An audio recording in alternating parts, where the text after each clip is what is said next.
stop for a moment. Because sometimes, the loudest battles are fought inside the quietest hearts.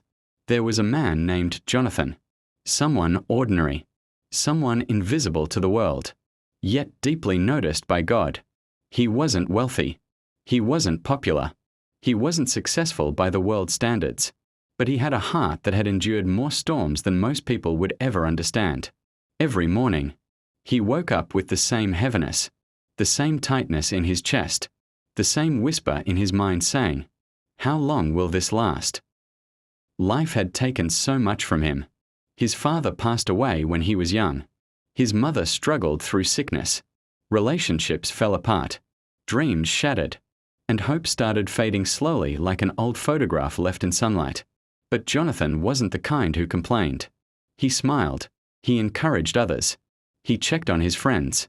He told people it would be okay, even though inside, he was the one who needed someone to tell him the same. But no one ever did. And so, Jonathan carried his storms silently, through long nights, through empty mornings, through days where breathing felt heavy.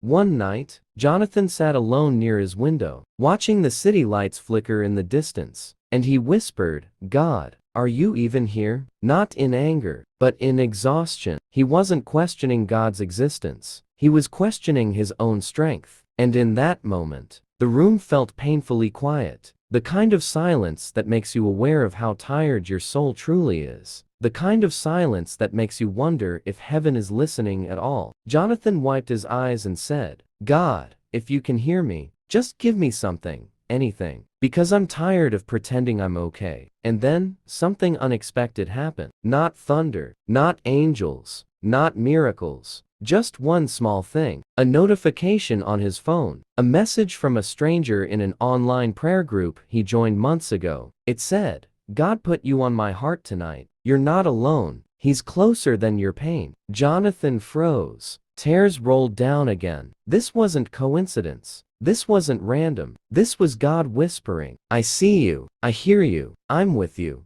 But Jonathan didn't feel instantly healed. His circumstances didn't change overnight. But something small changed inside him, like a candle being lit in a dark room. Not enough to light everything, but enough to remind him the darkness wasn't permanent. He went to bed that night with one new thought. Maybe God hasn't left me after all. The next days were still difficult, but Jonathan started noticing something he never paid attention to before. Small things, quiet things, soft things. A stranger holding a door for him. A coworker asking if he was doing okay. A sunset more beautiful than usual. A verse he randomly opened in his Bible that said, "I will never leave you nor forsake you." These weren't accidents. These were breadcrumbs from heaven, leading him back to hope. One evening, Jonathan went for a walk. The cold breeze brushed against his face, and he whispered, "God, I don't need answers. I just need you." And for the first time in years, he felt peace. Not complete peace,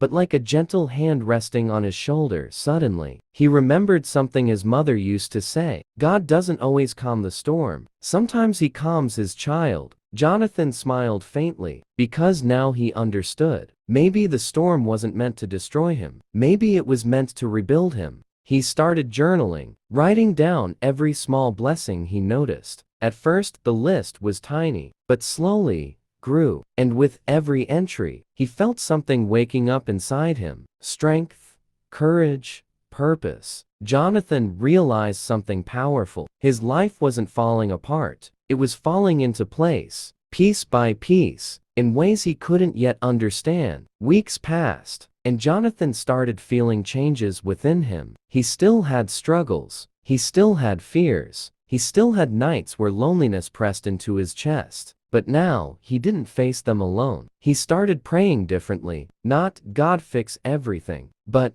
"God be with me through everything." And that shift changed everything. One night, as he lay in bed, he whispered, "God, I'm done running. I'm done pretending. I'm done trying to carry everything alone. Help me surrender." And that night, he slept peacefully for the first time in months. In the morning, he woke up with clarity. He realized how long he'd been trying to control everything, trying to hold his world together with his bare hands, when God had been reaching out, saying, Let me carry you. He decided to forgive someone who hurt him deeply, not for them, but for his own healing. He apologized to someone he had distanced himself from. He started showing kindness again, even when he didn't feel like it. Healing wasn't fast. Healing wasn't perfect. Healing wasn't linear, but it was happening, one quiet miracle at a time. One Sunday, Jonathan went to a small church service. He hadn't been inside a church for years. He sat alone, in the back row, but something powerful happened. The pastor said, "Some of you think God is silent, but He's been speaking to you in ways you ignored. Through people, through moments, through whispers, through pain." Jonathan froze. It felt as if the message was written for him alone. Tears rolled down his cheeks again, but this time, they weren't tears of pain. They were tears of release. He realized God wasn't rebuilding his circumstances first. He was rebuilding his heart. Months later, Jonathan looked at his life and whispered, "I'm not the same person I used to be." He got a better job. He rebuilt relationships. He felt peace in places where he once felt fear. And he understood something deeply. God was never late. Jonathan was simply learning to trust his timing.